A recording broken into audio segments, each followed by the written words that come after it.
तब नारद जी ने कहा कि एक ही उपाय है कि क्या, कि हरि नाम जाप। मैं कहता हूं ना कि प्रभु का जाप सर्वश्रेष्ठ है। आपकी पुत्री अगर वन में जाकर के तपस्या करेगी और तपस्या करके है हरि को रिझा लेगी, तो इसके पति के जो दोष हैं वह गुण में तब्दील हो जाएंगे। वह कैसे? क्योंकि नारद जी ने फिर उनको बताया कि जितने दोष इनके भाग्य में, पति के में लिखे हुए हैं, वही दोष महादेव जी के पास में, यह सारे दोष महादेव जी में है, लेकिन महादेव जी को लागू नहीं पड़ते। आजकल एक चौपाई बहुत चरितार्थ हो रही है, जगत में सब उसको जहां उपयोग हो वहां उपयोग कर लेते हैं कि समरत कहूं नहीं दोष घुसाई, रवि पावक सुरसर की नाही। कि समर्थ को कोई दोष लागू नहीं पड़ता। लोग वह कहते हैं ना, भाई पैसे वाला है उसको कोई दोष लागू नहीं पड़ेगा। ऐसा नहीं है बंधु। यहां तुलसीदास जी महाराज जी ने छोटे बड़े की उपमा नहीं दिया है कि गरीब है कि अमीर है, नहीं।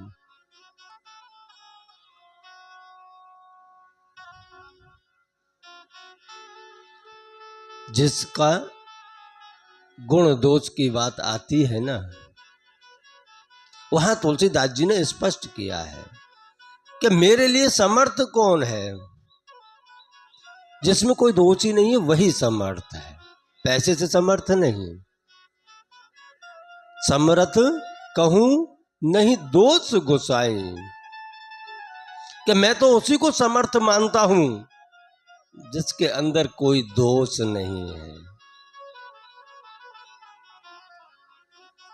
क्योंकि जो निर्दोष, निष्कपट, निष्कलंक है वही समर्थ है।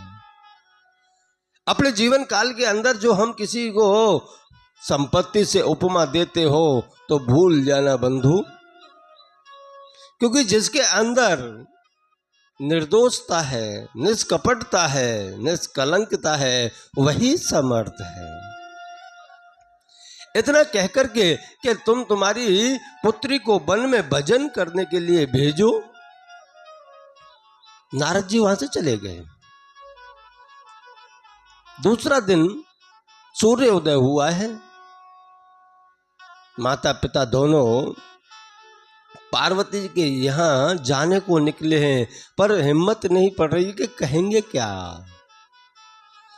क्योंकि अपने जीवन के अंदर बहुत सी चीजें ऐसी आती हैं कि आप अपने पुत्र के पुत्री को कह नहीं सकते। विचार आता है कि कहें तो कहें, पर क्या कहें।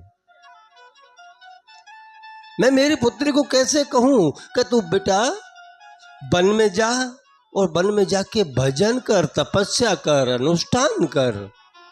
ऐसे कौन से माता पिता हैं जो स्वयं अपने पुत्र अथवा पुत्री को कह ही सके?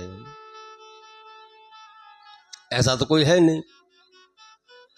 फिर भी हिम्मत रख करके दोनों माता पिता पार्वती जी के पास गए हैं और पार्वती जी से बोल नहीं पा रहे। तभी पार्वती जी ने कहा कि मां, रात को मैंने एक बहुत सुंदर सपना देखा है। एक स्वप्न में गौर ब्राह्मण आया है और मुझे कहा कि देवी जाओ तुम तपस्या करो।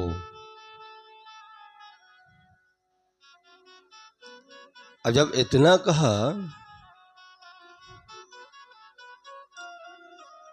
तो माता पिता ने उसको इजाजत दी है कि यह देव ऋषि नारद की वाणी है, कभी विफल नहीं हो सकती। कहे उमा जा तू वन में तपस्या कर।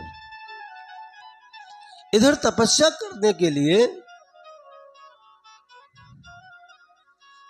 माता पार्वती जी निकली है। छोटी सी उम्र है, धीमे धीमे धीमे धीमे तपस्या करते करते अनेकों वर्ष निकल गए हैं। पहले तो खाली फ्रूट खाया करती थी, वन में जे ऋतु के जो फल फूल आ रहे हैं उन्हीं को खा के गुजारा करती। फिर धीरे धीरे तपस्या के अंदर उन्होंने फल फूल भी छोड़ दिए, सूखे पत्ते खाना चालू किए। शरीर जीर्ण हो गया है, क्योंकि तपस्या करने में है ना बहुत तकलीफ पड़ती है बंधु। भगवान को मनाने के लिए थोड़ी कष्टी तो भोगनी पड़ेगी ना अपने को, कि नहीं?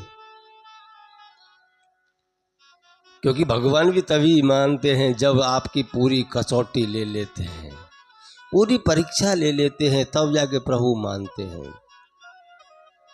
माता पार्वती का शरीर जीर्ण होने लगा है, क्योंकि यहां तो संत यह भी कहते हैं कि जब जब आपका भजन बढ़ता है ना तो आपका भोजन घटता है। आप जितना भजन करने लगोगे आपका भोजन घटता चला जाएगा। माता पार्वती घोर तपस्या कर रही है। अब तुलसीदास जी वहां से अपनी कथा को मोड़ते हैं, क्योंकि यह तो चरित्र हमने माता पार्वती का कहा है। अब जब माता सती का शरीर त्याग हो गया, उसके बाद महादेव जी का क्या हुआ? तुलसीदास जी महाराज समझा रहे हैं कि उमा चरित सुंदर में गावा, सुनहु शंभु कर चरित्र सुहावा। कि अब आप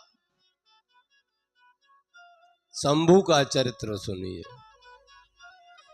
क्योंकि जब माता सती का शरीर त्याग हो गया है तो यज्ञ विध्वंस किया है। फिर सभी देवताओं ने भोलेनाथ से प्रार्थना की और उस यज्ञ को संपन्न कराया है।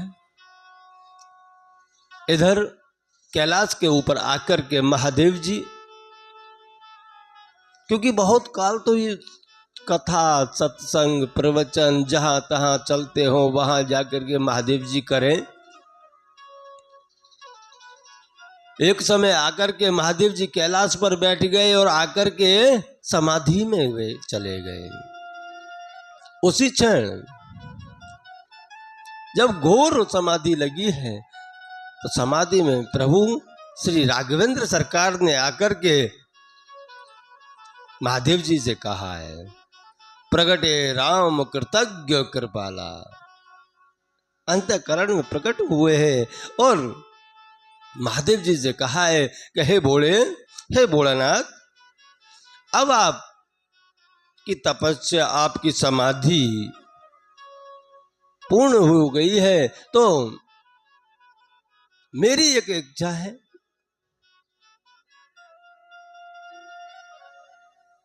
तब भोलेनाथ ने कहा कि प्रभु आपकी जो भी आज्ञा होगी मैं वह आज्ञा सिरोधार करूंगा। भगवान राम ने कहा है कि नहीं हे भोलेनाथ, ऐसी बात नहीं है। आप अगर मेरी आज्ञा को सिरोधार करोगे तो आप विचार कीजिए कि सिर पर तुम्हारी गंगा रहती है और आपने मेरी आज्ञा को सिर पर रखा और गंगा के साथ में बह गई तो। खाली मैं तो इतना कहूंगा कि आप मेरी इच्छा को हृदय में रखिए और वह इच्छा पूरी कीजिए।